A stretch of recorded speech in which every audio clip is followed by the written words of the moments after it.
Assalamualaikum warahmatullahi wabarakatuh. Perkenalkan, nama saya Ahmad Rihwari Mukti dari Prodi PGSD Penjas kelas 5B, absen 15, NIM 1804498. Di sini saya akan menjelaskan tentang kedaruratan medis 3, yaitu keracunan dan gigitan binatang. Yang pertama, keracunan dibagi menjadi 3, yaitu ada keracunan melalui mulut, pernapasan, dan kulit. Keracunan merupakan suatu zat yang masuk ke dalam tubuh dengan jumlah tertentu yang menyebabkan reaksi yang tidak sehat pada tubuh. Yang pertama, keracunan melalui mulut. Penyebabnya bisa kita meminum obat-obatan, lalu memakan atau minum yang kadaluarsa. Selanjutnya ada zat kimia, yaitu bisa obat serangga dan lain-lain. Lalu ada makanan yang beracun. Pertolongan untuk keracunan di pencernaan. Yang pertama, buat peserta atau buat pasien untuk muntah bisa dengan merangsang dengan memasukkan jarinya ke dalam mulutnya. Yang pertama, posisikan korban condong ke depan. Dan yang kedua, penolong harus berada di samping korbannya. Yang ketiga, diharuskan penolong untuk menggunakan sarung tangan yang steril. Yang keempat, yang tadi buat rangsangan untuk memasukkan jari ke dalam mulutnya untuk agar memuntahkan makanannya. Bila korban tidak sadar, segera bawa ke rumah sakit. Selanjutnya yang kedua yaitu keracunan melalui pernapasan. Gejalanya sistem pernapasannya menjadi sesak, kulit mengalami ruam atau kebiruan, nafasnya menjadi berbau. Selanjutnya mengalami batuk. Penyebabnya bisa menghirup gas yang beracun atau kebocoran gas dari industri. Tahapannya biasanya sakit kepala, mual, pusing, kesulitan untuk bernafas, kolaps, dan yang terakhir pingsan atau hilang kesadaran. Pertolongannya, bawa ke tempat yang aman dan nyaman, menenangkan korbannya, beri oksigen atau nafas bantuan hingga sadar dan tetap berada di samping korban. Selanjutnya yang terakhir yaitu keracunan melalui kulit. Penyebabnya ada zat kimia, biasanya bahan pertanian, yaitu berasal dari tanaman. Selanjutnya ada tersentuh binatang atau ulat bulu atau binatang yang beracun. Gejalanya kulitnya meruam atau berwarna merah atau biru, nyeri pun gatal, bahkan bisa melepuh seperti luka bakar. Pertolongannya buka pakaian atau yang menjadi lukanya untuk dibuka agar tidak tertutup mengenai pakaian. Yang kedua, siram dengan air yang terkena bagian yang beracun, bisa dengan air yang mengalir, khususnya menggunakan air yang mengalir. Selanjutnya ketika terasa parah, bawa ke rumah sakit. Lanjut pada pertolongan luka atau gigitan binatang. Yang pertama ada gigitan serangga. Jika biasanya serangga ini tawon atau lebah. Biasanya jika terserang lebah menjadi bengkak, ruam-ruam, dan bisa demam, berkeringat, ataupun pusing. Bisa juga yang lebih ekstrim yaitu sesak nafas dan disertai muntah. Penanganannya bisa menyiapkan 6 siung bawang putih, dikupas lalu ditumbuk dengan halus untuk menutupi bekas bagian luka bekas gigitan serangganya. Selanjutnya ada ulat bulu dan juga tomcat.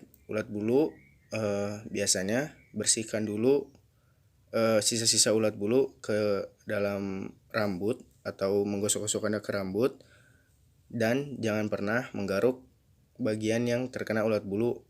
Biasanya itu akan menjadi lebih parah. Bisa juga menggunakannya dengan garam ataupun minyak kelapa, oleskan pada bagian yang terasa gatal. Selanjutnya bersihkan dengan air yang mengalir. Selanjutnya tomcat biasanya menyebabkan iritasi ataupun melepuh seperti herpes. Penanganannya juga bisa sama seperti ulat bulu, menggunakan minyak goreng atau garam ketika terkena tomcat. Selanjutnya lintah. Ketika terkena gigitan lintah, gunakan garam atau alkohol jika tidak ada garam. Ketika lintah sudah mulai terlepas, balutkan dan pakaikan antiseptik kepada bagian yang terkena lintah tersebut. Selanjutnya ada gigitan ular.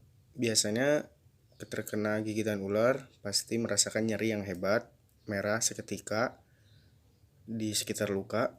Selanjutnya kita juga harus mengetahui jenis-jenis ular yang berbisa ataupun tidak. Di sini ular yang berbisa itu memiliki kepala yang berbeda dengan ular yang tidak berbisa. Selanjutnya gigitannya, kalau ular berbisa itu 2, tetapi menyebabkan bengkak dan kebiruan, sedangkan yang tidak berbisa tidak mengalami bengkak. Selanjutnya biasanya ularnya yang berbisa adalah 1 baris sisiknya, sedangkan yang tidak berbisa itu sisik 2 baris. Ular dengan bisa rendah biasanya kepalanya oval, agresif, cepat, dan takut pada musuh. Gigitannya tidak mematikan. Ular dengan bisa rendah setelah menggigit biasanya langsung lari. Biasanya beraktivitas pada siang hari.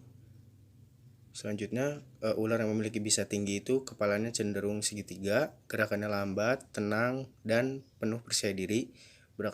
Beraktivitasnya biasanya pada malam hari, memiliki taring atau racun yang mematikan. Terlebih setelah menggigit, mereka biasanya tinggal di tempat. Dan yang seperti dijelaskan, biasanya gigitannya 2 titik di sini, 2 titik seperti ini. Penanganan ketika terkena gigitan ular: tetap tenang, diamkan, dan jangan banyak bergerak bagian manapun itu. Lepaskan semua perhiasan ataupun pakaian yang terkena gigitan di area sekitar gigitan. Bersihkan luka, tapi jangan siram dengan air. Tutup kain dengan bersih. Gunakan bidai untuk mengurangi gerakan pada bagian yang terkena. Setelah itu bawa ke rumah sakit.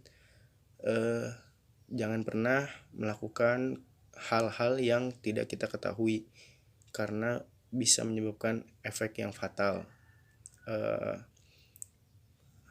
Kita harus lebih menjaga jangan sampai berbuat macam-macam, terlebih terhadap luka yang bahkan kita tidak tahu dari mana asalnya.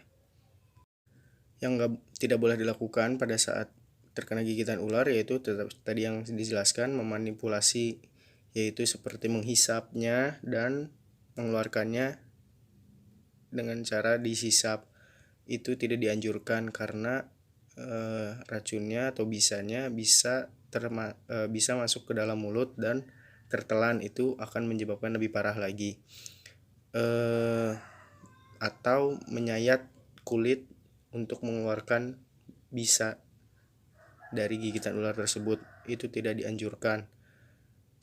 Atau mengikat dengan balutan yang keras, sehingga itu tidak dianjurkan juga.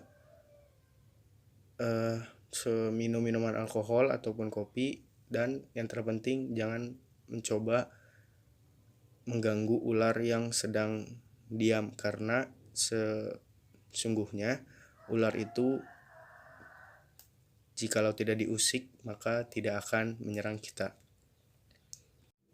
Dan yang terakhir yaitu gigitan pada anjing.